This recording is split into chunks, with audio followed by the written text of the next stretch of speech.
All right, let's get real for a sec. How many of you guys out there believe in haunted places? You know, those spots where the energy just feels off, like something wicked went down and the echoes still linger. Ever get that feeling? Because today we're diving headfirst into the world of the abandoned, those eerie, empty buildings that seem to whisper stories of a forgotten past. We're talking about the asylums, the hospitals, the schools that stand frozen in time, each with a creepy past waiting to be uncovered. Let's kick things off with a place that sends shivers down most spines, the abandoned asylum. This isn't just any old building. It's a relic of a time when mental health care was more about control than compassion. This one, nestled in rural state, was once called Asylum name. And let me tell you, its history is dark. The asylum opened its doors in the early 1900s, a time when the understanding of mental health was rudimentary at best. It was supposed to be a sanctuary for those who were suffering, but it quickly became a place of horror. We're talking about a time when mental health treatment was, well, let's just say it wasn't pretty. Electroshock therapy, lobotomies, and other experimental treatments were the norm. These so-called treatments were often more about subduing patients than actually helping them. Patients were subjected to some truly messed up stuff, experimental treatments, isolation, you name it. The padded cells and rusty medical equipment still stand as silent witnesses to the suffering that took place here. Imagine being locked away, subjected to treatments that were more like torture with no hope of escape. The stories from this place are the stuff of nightmares. Former staff and patients have recounted tales of abuse, neglect, and even death. It's said that the walls of this asylum have absorbed the pain and suffering of its inhabitants, and that energy lingers to this day. People claim to hear screams echoing through the halls even though the place has been empty for decades. These aren't just any screams.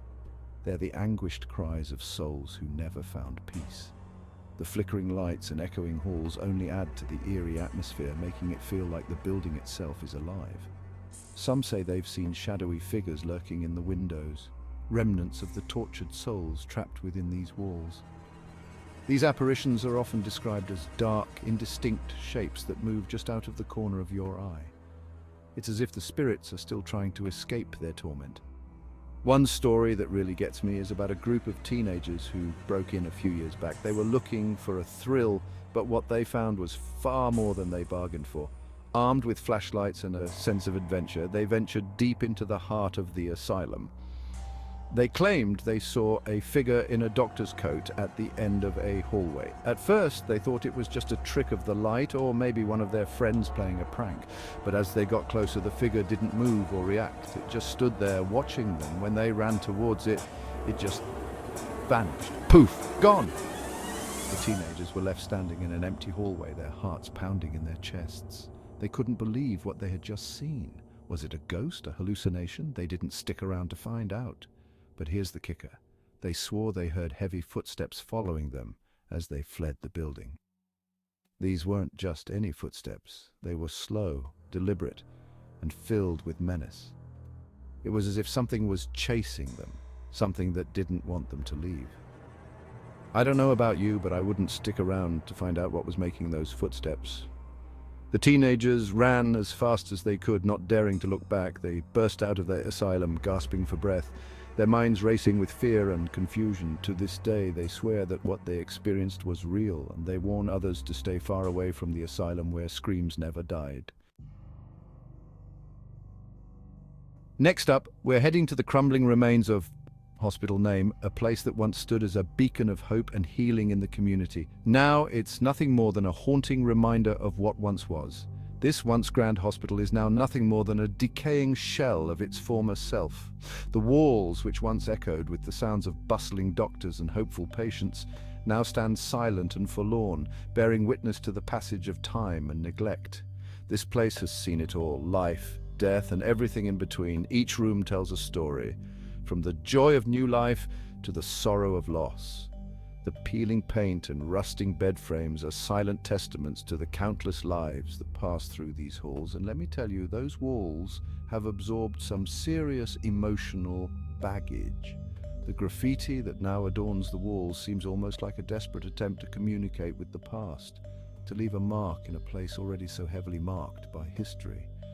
Local legend has it that the hospital is haunted by the ghost of a former patient, a young woman who died tragically during surgery. Her story is one of heartbreak and tragedy, a life cut short in the very place meant to save it. They say you can still hear her mournful cries echoing through the empty operating rooms.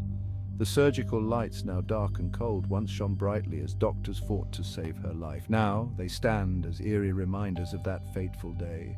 Some even claim to have seen her ghostly figure wandering the corridors, still searching for a cure that never came. Her presence is said to be felt most strongly in the dead of night, when the hospital is at its quietest and the shadows seem to come alive. Now, I'm not saying I believe in ghosts, but there's something undeniably creepy about a place like this. The atmosphere is thick with a sense of unease, as if the very air is charged with the memories of those who once walked these halls. The silence is deafening, broken only by the creaking of floorboards and the rustling of wind through broken windows. Each sound seems amplified, echoing through the empty corridors and adding to the sense of isolation and abandonment. It's enough to make even the most skeptical among us start to question what might be lurking in the shadows. The play of light and dark creates an almost otherworldly atmosphere where every shadow seems to hide a secret, and every corner holds a mystery waiting to be uncovered. As we explore further, we come across remnants of the hospital's past. Old medical equipment, rusty tools, and abandoned supplies. Each item tells a story of its own, a piece of the puzzle that makes up the history of this place.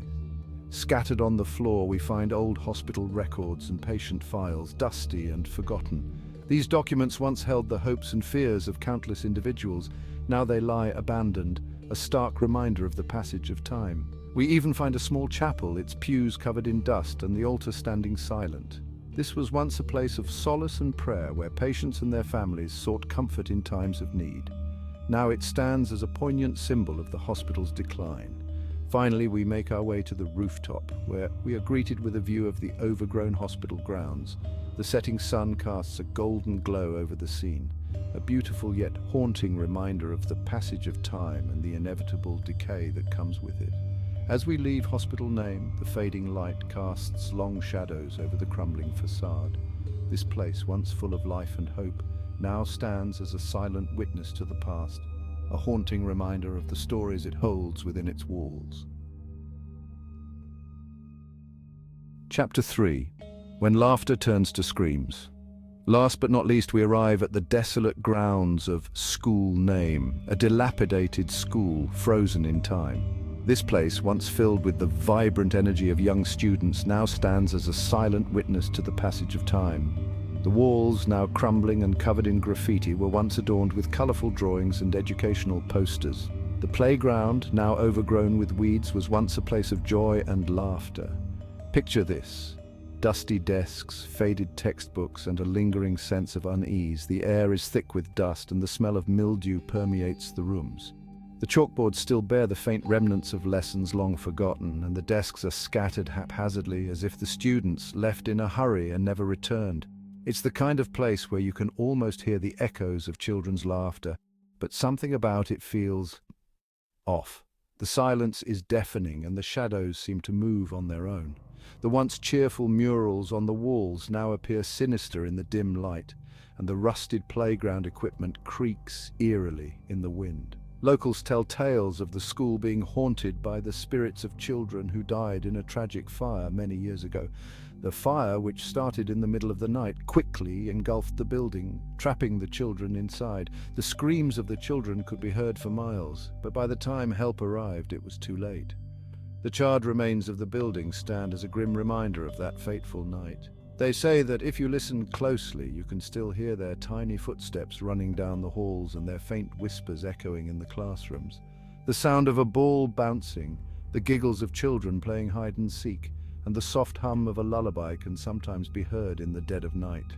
Some have even reported seeing ghostly figures peering out from the broken windows, their eyes filled with a mixture of sadness and mischief.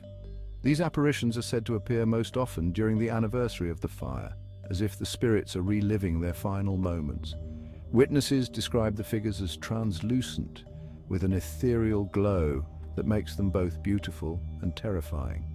One particularly chilling story involves a group of paranormal investigators who set up camp in the school gym. They were determined to capture evidence of the supernatural and spent the night in the gym, surrounded by their equipment. As the night wore on, they began to hear strange noises, the sound of children laughing, the squeak of sneakers on the gym floor, and the faint melody of a nursery rhyme. They claimed to have recorded EVPs, or electronic voice phenomena, of children laughing and playing as if unaware of their own demise. The recordings, when played back, revealed voices that were not heard during the investigation. The investigators were both thrilled and terrified by their findings, and the recordings have since become a topic of much debate among paranormal enthusiasts. Whether you believe in ghosts or not, there's no denying the eerie atmosphere that permeates this abandoned school. The sense of loss and tragedy is palpable, and the air feels heavy with the weight of the past. The building seems to have a life of its own, with doors that creak open on their own and cold spots that send shivers down your spine. It's a stark reminder that some places hold on to their pasts long after they've been abandoned. The memories of the children who once roamed these halls are etched into the very fabric of the building, and their presence can still be felt by those who dare to enter. The school stands as a testament to the fragility of life and the enduring power of memory, a place where laughter has turned to screams and the past refuses to be forgotten. So, there you have it. 3 terrifying tales of abandoned buildings and the unsettling stories that cling to them like cobwebs. Whether you believe in ghosts, demons, or just the power of a good scare, there's no denying the eerie allure of these forgotten places. They stand as testaments to the past, whispering secrets to those brave enough to listen. Have you ever had a spooky encounter in an abandoned building? Let me know in the comments below, and don't forget to subscribe for more creepy content. Until next time, sleep tight if you can.